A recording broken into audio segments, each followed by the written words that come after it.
It takes many forms of local organizing, advocacy, and legal strategy to shift the balance of power back to the people.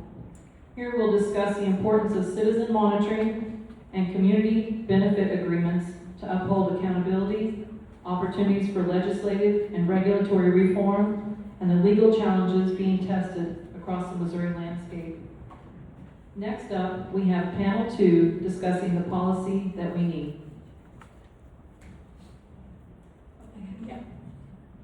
Thank you, Leah, and thank you, Susie. And that just reminds me, there is so much policy surrounding this that has got us to that point, right, where the corporations are in control of every move that the farmer makes. And so this panel won't speak completely to that, but we know there are many mountains we need to climb, and we can do that together. So I want to give you all the chance. Just take a minute for me, share who you are, where you're coming from, and what brings you to the meeting today. What are you here to talk to us about? My name is Rebecca Collins, and I'm the director of the Joplin Sustainable Technology Alliance.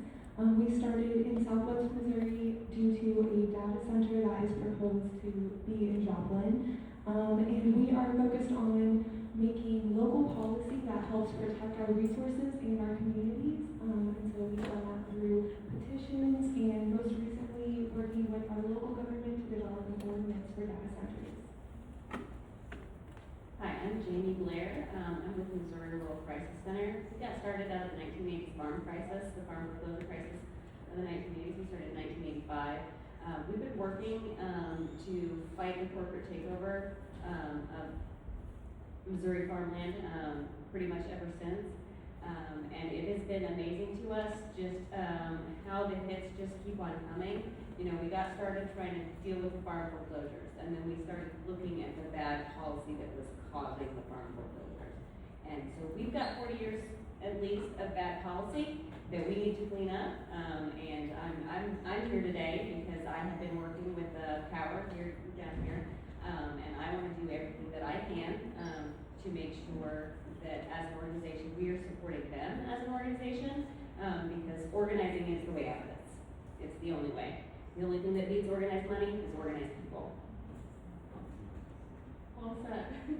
My name is Maxine Gill, and I'm a policy coordinator with Missouri Coalition for the Environment. We're a statewide advocacy organization that's existed since before there was a Clean Air Act and before there was a Clean Water Act. We've been proudly serving Missouri residents for many decades now, and I'm happy to be joining that legacy of advocacy for the past couple of years. You can see us camped out in the Capitol talking to legislators about a whole variety of environmental issues that impact the state, including CAFOs, including data centers, definitely including industrial sludge and waste and the land application of those materials.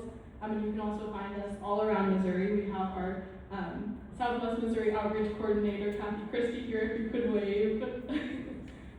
She'll always be happy to talk to you about any environmental concerns that you have locally. And we advocate for local communities as well to pass local legislation. And then we also are participants in several lawsuits around the state for some high-profile environmental issues.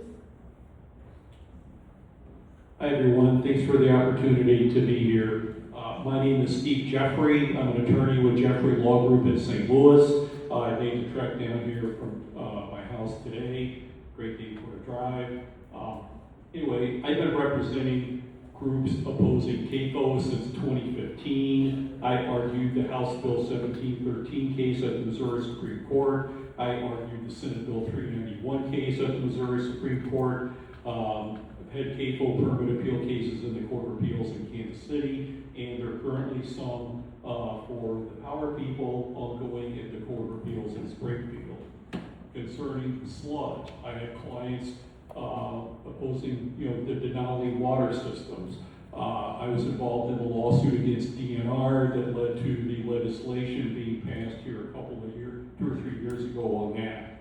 And since last fall, I currently represent 12 or 14 citizen groups actively opposing data centers, from Maryville to Festus, from Independence to Ferguson, and all kinds of places in between. So currently there are 2 lawsuits, one's pending in Jefferson City, one's pending in St. Louis County against data center projects.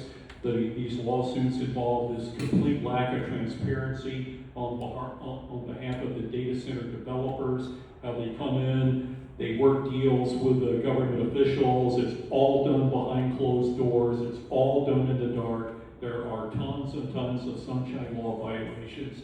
So those cases are just getting ramped up. So I look forward to everyone's questions later on.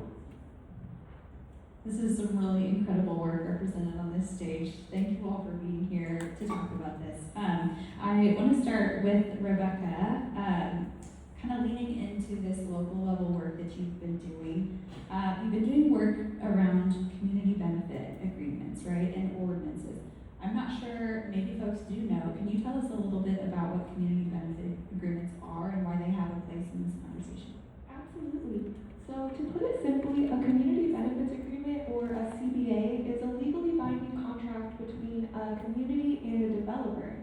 And it ensures that when a massive data center project comes to a community, the local residents actually see a tangible benefit, like infrastructure investments, job guarantees, or strict environmental protections, instead of just hoping for the best. So when municipalities entertain data center plans, a CBA is absolutely critical because of the sheer scale of resource consumption these facilities require.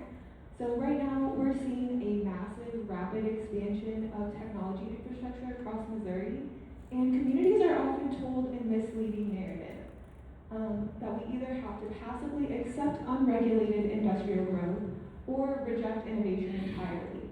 But it doesn't have to be that way. The CBA model proves that we don't have to wait around for the worst case scenario. In Joplin, JSTA worked with established organizations on the state and local level to bring technical research and community impact data to the table. We also brought solutions and introduced a comprehensive 44-page CBA framework directly to city leadership to define the exact standards that we want to see before any development starts.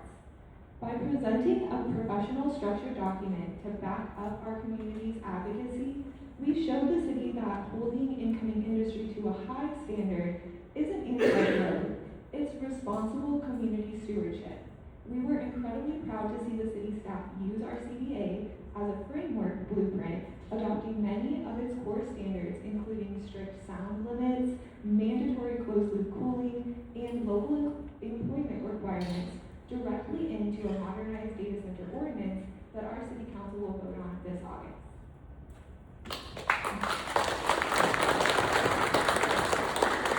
That's fantastic. I want to just stay on the subject. Well, actually, no, we can broaden it up a little bit. I mean, those types of agreements, those types of ordinances, accountability, commitments to actually improving the community. I want to let any of the rest of you weigh in because I know you are all activated on data centers. Steve hit a little bit on just the lack of transparency. What would you add to probably more of those types of agreements? I would just like to add that this is a fantastic structure, and I think if we had had something like this at the outset of a lot of the site sites that we're seeing around the state, we'd be in a lot better position. But as was alluded to earlier, a lot of times these projects, they come in, they approach the county commission, and non-disclosure agreements are signed before the community even knows it's happening. So these are fantastic, but we need commitments from county commissioners across the state to not sign those non-disclosure agreements. You mean they can do that? They cannot sign They cannot do it, yes. They cannot sign the non-disclosure agreements. Just Believe making it sure or we not. got it. Yeah. We are also an advocate of all these different provisions in community benefits agreements. We've been working on pushing legislation on the statewide level to regulate data centers. We really need a common sense regulatory framework on the statewide level in order to ensure that no city, no municipality, no county is left behind and is left to deal with unregulated data centers while other counties pass moratoriums or significant regulations. So we need to protect our water, we need to protect our air, we need to protect our utility bills. A big issue with data centers is that they're often powered by newly constructed natural gas power plants or existing coal-fired power plants, And because of a bill passed last year called SB4, the cost of constructing those power plants can be passed off onto ratepayers if you're in the area of a monopoly utility. So oftentimes also our electricity bills are rising because of expansions to our energy infrastructure to accommodate those large load consumers. So we also need those protections for our wallets. Based on my experience, these data center developers all share a common playbook. They initially approach a government official and they say, hey, I got a great deal for you and your community. It's going to make you millions and millions of dollars. Are you interested? And of course, the bureaucrat, mayor, county commissioner would say, yeah, I'm interested. And the developer says, well, I'd love to tell you more, but you have to sign this non-disclosure agreement. You have to agree that all of our discussions about this have to be secret, confidential. There could never be raised in a public meeting. The public can never be invited in on any of the work that we're going to be doing. So invariably, all they see is the dollar signs, they sign the NDAs, and that commences a 3 or 4 month process in which all of the terms, all of the provisions are negotiated. All the terms of the tax abatement. And the cases I've seen, they even have the same name for the agreement between the local government and the developer. It's called an infrastructure development and funding agreement. And it provides for the tax abatements. Again, community benefits are great. Hey, we'll build you a new fire station. But yet, if you critically analyze all these tax abatements, the governments, the local government, the local school district, the local ambulance district, the local hospital district, the local library district, every taxing jurisdiction that appears on your property tax bill that you get every December from your county, collector, they all lose out 95 cents on the dollar. There is billions of dollars being left on the table because these developers have big city lawyers, big city law firms. They come in and they just overwhelm these rural county commissioners, rural city officials who are only swayed by the promise of big money coming into their city, okay? But if you look at this a different way, if I was a politician and I was a mayor of a little town and someone came in and said, hey, we're going to make millions of dollars for your town, I would want to publicly announce that because I want to get reelected, And so what they end up doing is counterproductive to their long-term political future. That's what happened to my clients in the city of Festus. There were 4 city councilmen who voted for the data center and all this development. They got voted out of office. So there are things people can do. What does the yellow mean?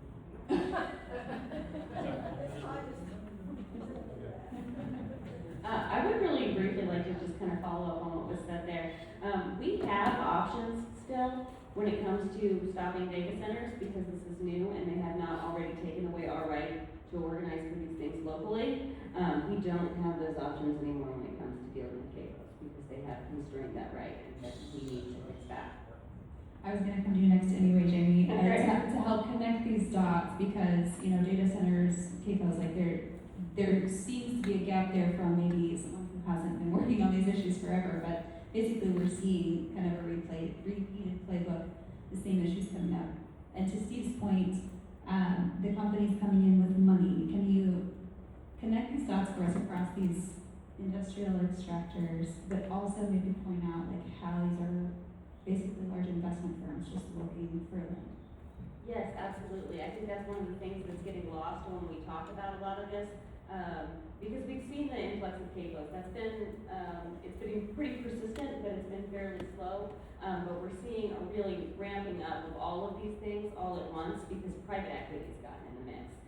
Now people are starting to build into their portfolio of their wealth management, taking over farmland. We need farmland for farmers because we need to be able to grow food. And we need to be able to grow food in ways that protect our local communities and our water. Because for me, the through line between all these things is water. well, that's the number one through line for these things for me, is water, but there's another through line, and that is corporate control, the corporate takeover of what should be rightfully held in our communities. Thanks, Jamie. Yeah, and I forgot to mention, I mentioned earlier that my family was out doing the research and calling for help. MRCC is who my family called back in the mid-90s when we needed help with this issue. So, thank you. And you're all welcome to call if you need help. We'll be there. Would anyone else want to add any, like what other through lines are you seeing? What, how would you connect the dots across sludge, CAFOs, and data centers? I would just echo what was already said in terms of, this is a threat to the way that you all live out here. These are threats to personal private property for small and mid-sized farmers, for landowners, and if all three of these industries continue on the trajectory where they're going right now, it's going to impact our ability as Missourians to enjoy our land and to have clean water, to have plentiful well water for years to come and generations to come. And we really want to protect Missouri, and that's that threat. Why don't you keep that microphone, Maxine? Oh, hold on, right before I get back to Maxine, I also wanted to point out that a lot of times, I say that through line is water, and a lot of times people look at that, they think that's like a hippy-dippy kind of thing. We all need it to live. We have to have it to survive. We need it to water our crops, and we need it to water our livestock. So it's not just like, we like water in the abstract. We need it to live. And 70% of you said that's one of the reasons that you came here today. So, yes. Okay, so Maxine, just talking a little bit, coming back to sludge for just a second. We know, well, a lot of you folks up here, and probably a lot of you in this room, actually did play a significant role in this victory that we had around better regulation, better permitting of sludge. And so, Maxine, I know you have been central in that role, working with the legislature. So I wonder if you could hit on a couple things for me. One, what have we learned from that rally together around sludge that has worked, that we want to repeat in the future, and what's at play now? Yeah, that's a great question, and thank you. We did work hard to be in the legislature, helping to educate legislators, but I want to point out that there are two members of the legislature here right now, Senators Carter and Senator Moon. If you could wave your hands, maybe. Thank you so much for being here today.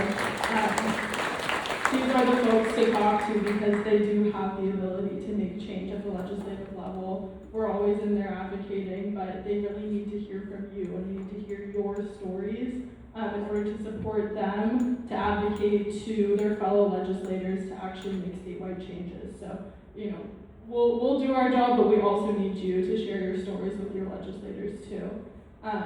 For the sludge fight, that was a really significant legislative win that Senator Carter was really critical in pushing through. And I think what we saw was this really bipartisan coalition coming together and seeing that companies like Denali and HydroAg do not have Missourians' best interests at heart. And they were exploiting legislative and regulatory loopholes to continue in this business model that was built on exploiting those loopholes, that was not built to be sustainable, to consider water quality, air quality, the quality of life of surrounding residents. And I think when we're able to drive home the point from you all that you are being impacted for the worse by these industries, that's when legislators kick into gear and they realize that they need to do something to regulate them. So I think it's really that groundswell of opposition, as well as, reporting from people like Sheila, bringing attention to these issues on a statewide level. So I would say a combination of the attention, bipartisan support, and then just consistent advocacy. And we're really seeing a very natural groundswell of opposition build throughout the state when it comes to data centers. And while we hear a lot from all of you about CAFO proposals that are coming to you next door, we also need you all to communicate that to your legislators so that they can also feel what's happening here in Southwest Missouri, because sometimes that doesn't translate, and that's really critical. Thanks, Maxine. And I'm just to let you know, we will come back to, we're gonna let Steve talk for a second. We'll take a few questions. I have some on the experts here, and then you'll all get one more about what do you want to charge folks who are talking to plug in. So Steve, we've talked about local level organizing, we've talked about the changes that we need at the state level. From a legal perspective, and just from your perspective of coming alongside so many of these communities, what have you noted both about the power of people coming together and the strength in that, but also how we need to continue to push on all fronts? Great question.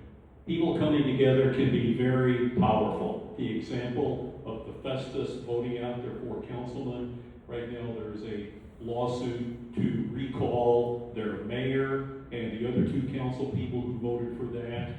That just got filed, that's stalled in the courts. I'm involved in that too. But I think if I could be blunt here, is it okay to be blunt with everyone? Yes. Okay. The reason DNR does a crappy job is because the people at the staff level would really like to do the right thing, but they're directed not to by the policymakers. If you want effective change, you have to change it from the top. Again, I don't want to be political here, but yet, if you look back, as I look back on my experience, if you go back to like 2009, 2010, that's when people lost the ability to bring a nuisance lawsuit against a permit holder, a DNR permit holder, for causing a nuisance to their property. Okay? That happened because of Republican supermajority in the legislature when House Bill 390 or Senate Bill 391 came through. Again, it was Republican supermajority in the legislature. House Bill 1713, it's the same thing. Again, I'm not going to ask for a show of hands, but whoever out there has continued to vote red every election cycle, this is your fault. This is on you. If you want to change things, you have to change your mindset. You can't, unless you want to vote against your own self-interest. That's what I see people do historically all the time. That is the only way for change to become effective. Because really, elected politicians are important. That's who run the government. But yet, the power in Jeff City is not from anyone whose office is in the Capitol. It's from the lobbyists whose offices are all up and down High Street. Okay, people who have been a lobbyist going on 40 or 50 years, especially with term limits. The lobbyists are always there. The big ag lobbyists, and then they all get together and form Missouri Farmers Care, and they get that executive director appointed chairman of the Clean Water Commission. Let's get real here. Again, I didn't want to get blunt, but you told me you wanted me to, okay? And you asked me, so that's my answer. The solution to all of these problems is political. And if you want to complain about it, when you go home tonight, you look in the mirror, and the person that looks back at you, that's the person who can make the effective change. And no one else. It starts with you. I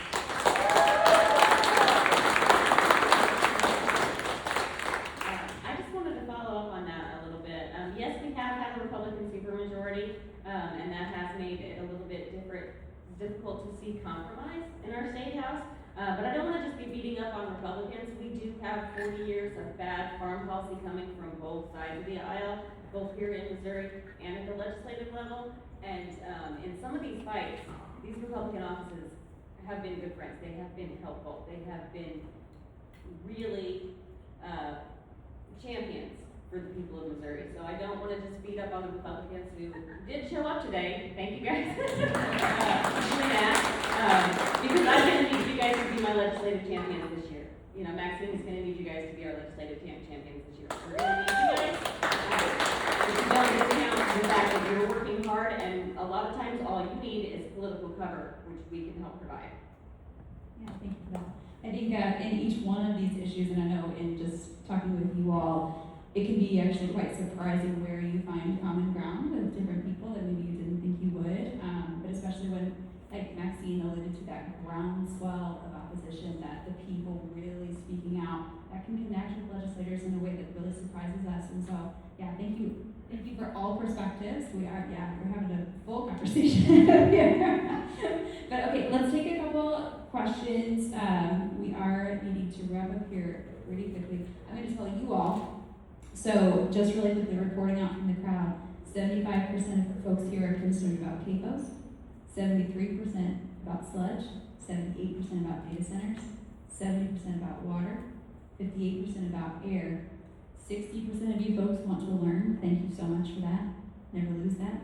And then here's your charge, okay? 50% of them, only half of folks want to take action. Okay, so as we answer these questions, and as you come back to your last round, we got to convince that other half to take action. So, okay, so we have a few questions that we'll answer. We won't get to all of these, but again, please find these people afterward. We did have kind of a specific question about some of the semi-trucks hauling what folks assume are sludge. What's in those semi-trucks? What's in it? And where's it coming from? If it's driving around here in the area. And I'm not sure if you all are able to answer that, but we can try to address that in the discussion if not. I'm not 100% sure what's in the trucks. I know that we'll have sludge in some of the trucks. We'll have chicken litter in some of the trucks. That's one of the legislative fixes that we need is this export-only loophole that says as long as you're shipping it off the farm, we don't care where it goes. I think we need to be a little bit more careful with our nutrients in that and our waste. But one of the things that I think is really important to note when they put these things in really rural areas, they don't necessarily build out the infrastructure you need to have those huge trucks on the road, and it is tearing up the roads in Newton County. I've been all over Newton County talking with folks, and these roads are a mess, y'all, and it is because of these huge trucks coming through. So I don't know what's in all of them, but I know that they're definitely a problem, and the companies aren't paying for it. Yeah, I would like to hone in on those two different materials, industrial sludge and then chicken litter and CAFO waste. So I should have said a little bit earlier, but what the legislation did in 2024 that we passed was essentially close a loophole that Denali and Hydro Act had exploited to avoid any sort of regulations because they avoided being categorized in terms of any one type of waste, because they combined multiple forms of waste into really huge lagoons and then land applied that. And so because they avoided a legal category, they avoided all regulations. But our 2024 bill created a category for Hydro-Ag and Denali and directed DNR to create rules about regulating the land application of industrial sludge. So right now, DNR is dealing with the first permit applications after that whole years-long rulemaking process that was kicked off in 2024 with the passage of that bill. So if you all are concerned about what's being spread in these semi-trucks, definitely hop on the DNR website and make sure to provide comments telling DNR if you do not want to have these industrial sludge facilities land applying their waste near you. And then in terms of CAFO waste, as Jamie mentioned, there's a big loophole in our CAFO regulations right now, wherein CAFOs can say that they're export only, and so they can say that they're actually not land applying their own waste, but if they do that, they hand off their waste to third-party waste suppliers that don't have to adhere to any of the regulations that CAFOs do in terms of land applying that waste at agronomic rates and having setbacks from water bodies, etc. So that waste is not tracked. Now DNR knows that that is a glaring loophole. They've told us directly that they're aware that that's a glaring loophole that allows CAFOs to avoid accountability for where their waste goes. But DNR doesn't have the regulatory power to close that loophole. They need the legislature to do that. So that's also why I need you all to talk to your legislators about why this is an issue that you want to see fixed. Because it's really hard for your legislators to go against the powers of industrial agriculture and agricultural associations that hold a lot of power in the Missouri legislature.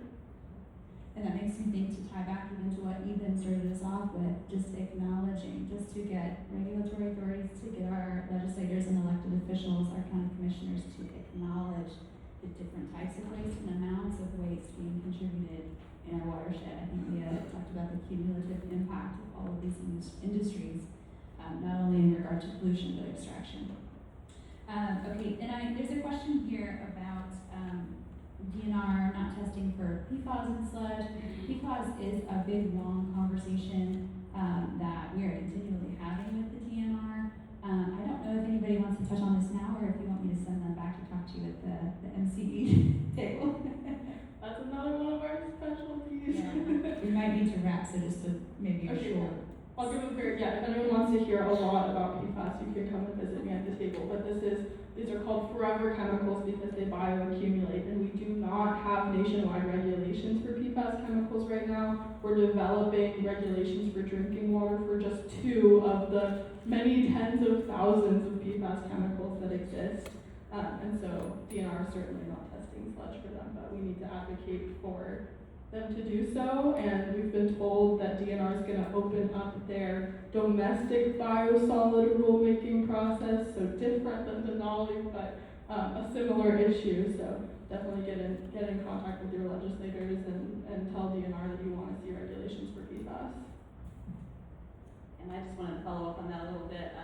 Yes, they are forever chemicals, and honestly, the majority of the way that DNR operates is that they will listen once a problem is a problem. We do not have any effective mitigation strategies for these forever chemicals, so this is one of the situations where we really can't wait until it's accumulated in our soils to fix the problem. So we need to get on it now. Okay, and my thought left me. I was going to try to connect all of those dots, and I lost it. But so get ready. Here's going to be your final chart where we condense that other half of people that it's time to take action. So last question to. Oh no, I remembered it came back, guys. I'm so sorry. So these brains up here are incredible. There are so many brains in this room who are tracking these issues at such a deep level. That's what Maxine just rattled off about the municipal, or not municipal, domestic. We're not asking you to try to understand that. However, this crew up here has to have your participation in order to move the changes that we need to move to shift the power back to the people. So they're doing a ton of incredible work. They need you. Okay, that's what it was. Now here is your charge. What are the barriers we need to tackle together? What is your last charge to this crowd? I would like to circle back on the conversation of red versus blue, because I think that this is one conversation that everyone kind of wants to have together. I've noticed a lot of concern from both sides on this issue, and I think everyone is really concerned with keeping our local communities safe and clean. And I think one of the biggest problems that face us is everyone feeling left out of the conversation. So having the ability to address our local municipalities about projects is going to be huge going forward with regards to data centers specifically. So if you're able to get in touch with your local representatives or your state representatives and get your opinions out there and get your voice heard, that's going to be a big way to close the gap and make sure that we can be included in the conversation as well. Yeah, I would echo that 100%. And I'd also like to say, hearing that 50% of you did not come here hoping to take action today, I'm not surprised by that. I think a lot of people think getting in the fight, getting involved means it has to take over your whole life. It has to be everything, or you have to already be an expert. None of that is true. We take help everywhere we can get it. And we are happy to teach you what you don't know that you want to know, and we are happy to meet you where you are when it comes to your level of participation. So sometimes getting involved can be as simple as signing a petition. Sometimes it can be as deep as, starting your own community group like Power has done to fight back against these issues. But we've seen what the irresponsible use of water looks like as it starts to run out, leaving communities struggling to find water resources to keep towns and farms afloat. The other through line in this has been corporate control. These industries have immense power, and with Missouri's current regulatory landscape, communities are scrambling to protect their way of life with little help from the state. It is clear that we need fixes at all levels, from regulatory rule changes, which we could definitely use, legislative action, which we absolutely have to restore local control, and then federal changes to stop incentivizing factory farm model, because it's based, a lot of these issues are things that we're gonna need addressed in things like the Farm Bill. At MRCC, we're working on all of these things, but it takes people power. It takes everybody getting involved. I need more people going with me to Jeff City to testify. I need more people who are willing to hop on calls with their congressmen, or even go to DC with me. You know, after Leah became a member last year, she went to our farmers run-in and was able to advocate for this community very effectively at the federal level. So we can get you involved, we can get you plugged in, but what we need from everybody here today, whether you're an elected official, legislator, or just a member of the community, get in the fight with us. We need champions in the General Assembly, and we need folks to show up with us to push at all levels for better policy. Yeah. Also, so I just wanted to call back to a few statewide dynamics that others, I know Ethan and maybe the past panel have touched on, that are unique to Missouri that we really need you all to talk to your legislators about. One of those is the revocation of local control that happened in 2019. So in 2019, as we already know, counties and municipalities were no longer able to pass agricultural ordinances to protect you all from the impacts of the influx of CAFOs and other industrial operations, industrial agriculture. And there were a lot of very common sense regulations at the local level that existed before that, things like setbacks between CAFOs, setbacks from schools, residences, water bodies, regulations of land application of waste. And since those were taken away, that's why in the past few years we've seen this huge influx of CAFOs and a lot of community concerns that are unable to be addressed right now. We're not going to be able to implement common sense regulations if we don't have local control. So we need you all to call your legislators and talk to them about reinstating local control. And then we also need to change the makeup of the Clean Water Commission. This might seem like a secondary thing, but it is of the utmost importance, because our Clean Water Commission is really in charge of regulating the water protection program at DNR, which oversees CAFOs, it oversees sludge, it oversees any industrial agriculture operation or other operation that's going to impact water quality throughout the state. It's going to impact your well water. And the Clean Water Commission has essentially been captured by industrial agricultural interests. Even folks who are sitting in seats that are designated as public seats have very explicit and direct ties to big agricultural interest groups that are, in the best faith interpretation of what they're going to do, they're operating from a perspective of wanting to protect the bottom lines of industrial, their agriculture. So we really need to reinstate the public majority in the Clean Water Commission so that your interests can be represented in that body that has the ultimate decision-making power when it comes to regulating these industries. So talk to your representatives about these two different dynamics, and then really tell them your stories, because we might know some of the stats and facts about the issues that we advocate on, but you all are the experts because you are being directly impacted by this, and so your legislators want to hear from you more than they want to hear from us about the change that you want to see that they can make.